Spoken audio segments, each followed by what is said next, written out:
From Riverside Health System, this is the Healthy You podcast, where we talk about a range of health-related topics focused on improving your physical and mental health. We chat with our providers, team members, patients, and caregivers to learn more about how to maintain a healthy lifestyle and improve overall physical and mental health. So let's dive in to learn more about becoming a healthier you.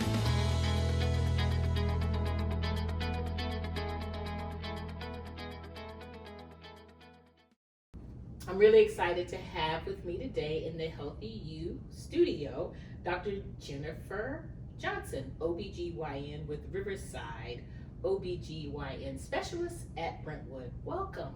Hi, thank you. I'm excited to be here. Yes, we're glad to have you. We're going to be talking a little bit about taking charge of your postpartum health. I definitely remember those days.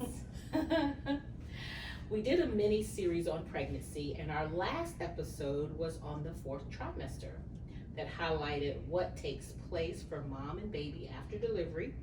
Today we're going to be adding to that discussion and talk about longer term, 6 months to 1 year after delivery, how to take care and make time for yourself as a mom while caring for your newborn.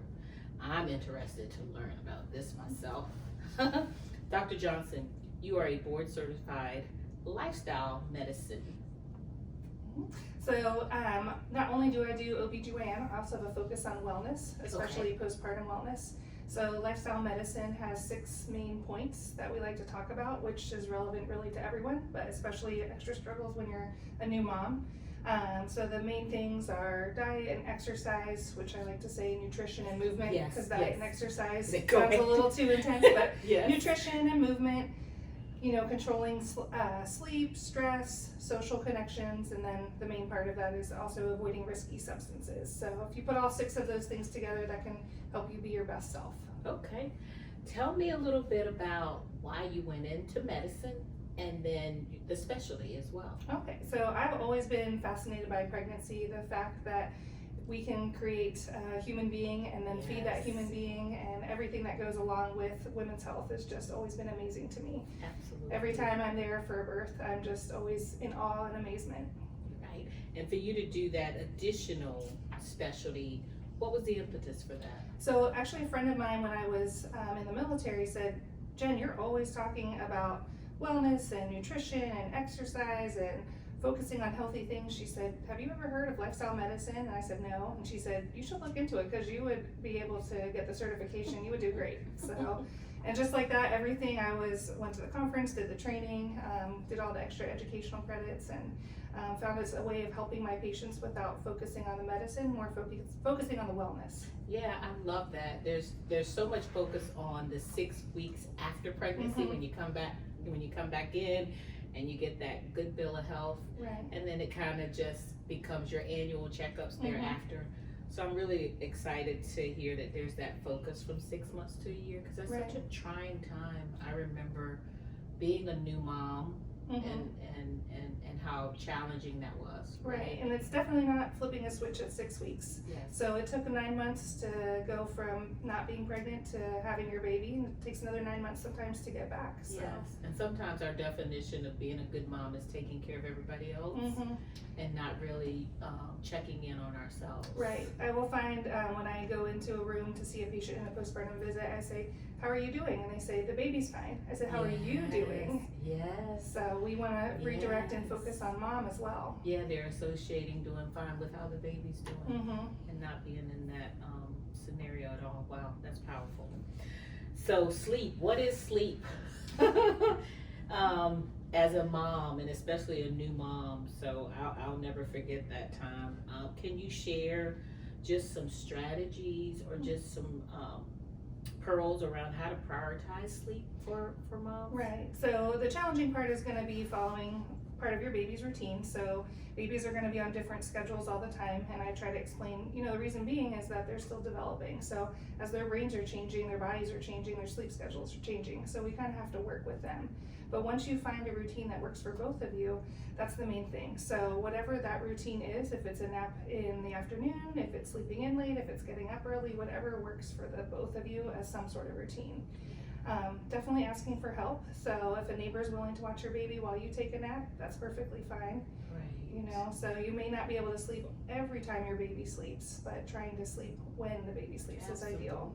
Yeah, having a village. It's Mhm. okay, to have help.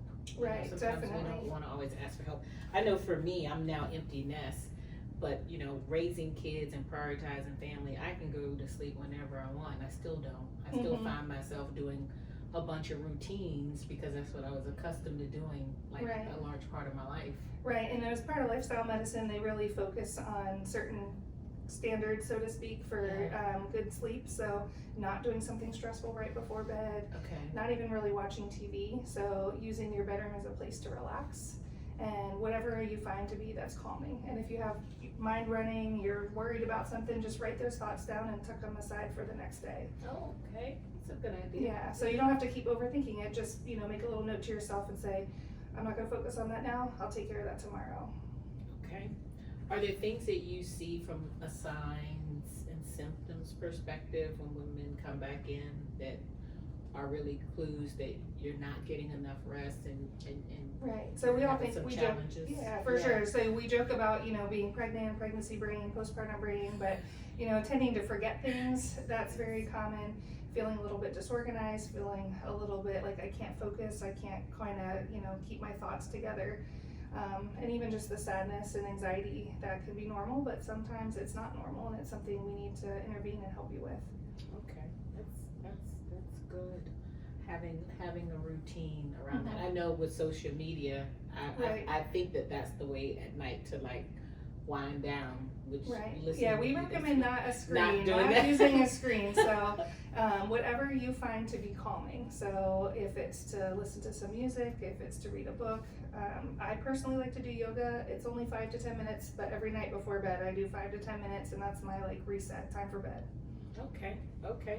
And so you did talk a little bit, but you did mention, but it's called a duo, right? So is that nutrition and exercise? So nutrition and movement. So that usually when people hear lifestyle medicine, they think we're only talking about nutrition and exercise, but we had already talked about sleep, but tying all three of those, because we do all those things every day. We move every day, we eat every day, and we sleep every day. So optimizing that to make us as healthy as possible.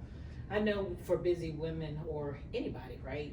It's easier to grab things sometimes that are prepared. And I've tried to even meal prep myself, so I think that planning what you're going to eat will help you be more successful as it relates to, making healthy choices, which is important. Right, yeah, most people are not looking for extra work to spend in the kitchen or grocery shopping, so whatever streamlines that process. All right, so in our last episode in that mini series, we talked about postpartum depression. Had a lot of conversation around that and what signs to look for. Want to dive into that just a little bit more and the importance of mental health. And we mentioned, as I mentioned earlier, it's okay to ask for help. Because sometimes there's a negative stigma associated with any type of depression. And there is support. So if you can mention or talk a little bit about that. Right, so I actually wanted to highlight one of my favorite resources. It's postpartumva.org. And if you go on that website, and at the very bottom of the screen, you're going to see a couple links to click on. It's going to say extra materials or something like that. I pretty much give this to all my patients. There's 2 documents you can look at. One is called the Path to Wellness, and another one is called the Postpartum Plan. And it really just helps to organize your thoughts, find out, am I getting enough sleep? Am I taking care of myself? Who else could I ask for help? What else could I ask them to help me with? And so sometimes showing it to a partner or a friend in writing, it really makes it more obvious that you're not getting those needs met for yourself. Okay, that's a really good way of looking at that. Thank you for sharing that. So if you've flown before, we've all heard of flight attendants talking about making sure you put the oxygen mask on first before you help anyone else. And that point is so applicable here as well. As new moms, we have to make sure that we take care of ourselves, right? And make sure we have our own oxygen mask on, or we won't be able to save anybody else. So I never really thought about it like that. That was very powerful. Can you just elaborate on that a little bit more? Sure. So, we don't ever want to be running on empty, but there's going to be good days and bad days. But as best we can to try and take care of ourselves. It's not selfish. It's actually a form of self-care, self-love, however you want to interpret it. So if you're doing well and you're healthy, you're going to be doing a better job as a mom and family member and a friend. Absolutely. I think another key point, and I'll let you elaborate, Dr. Johnson, is keep up with your visits. Like sometimes we make sure we get everybody to their annual checkups, and we don't do that for ourselves. And then if you have certain conditions, you have to stay on top of it. And I think that's so important for me. I have a family history of diabetes and high blood pressure, and I'm a healthcare professional. And I didn't always do my due diligence when I was younger, but I have become more proactive and have been able not to have those things become active diseases for me. Yeah, and we want to help you. So if you're having trouble, getting to an appointment for any particular reason, reach out to us. Let us know whether it's an issue with childcare or transportation. We'll find a way to get you in and make sure you get your appointment. Okay, all right. You are also board certified. You're a busy lady as a lactation consultant. And I did nurse my second child. I didn't my first, but I did my second child, and it was the most rewarding and convenient thing that I've ever done. Right. So initially, my mind, because typically you do what your mom did, and so my mom didn't nurse, and so when I said I was going to do it, she was like, "Wow!" And I remember when she would come visit, and she was like, "It seems to be really easy," and it was comforting for me. And then it helped me keep a really good waistline as well. So immediately after, because you burn a lot of additional calories. So talk a little bit about being a lactation consultant and what that means. Okay, so I was always interested, like I said, fascinated about how your body can actually create an entire human being, and then you feed that human being. So it's just amazing that our bodies have this capability.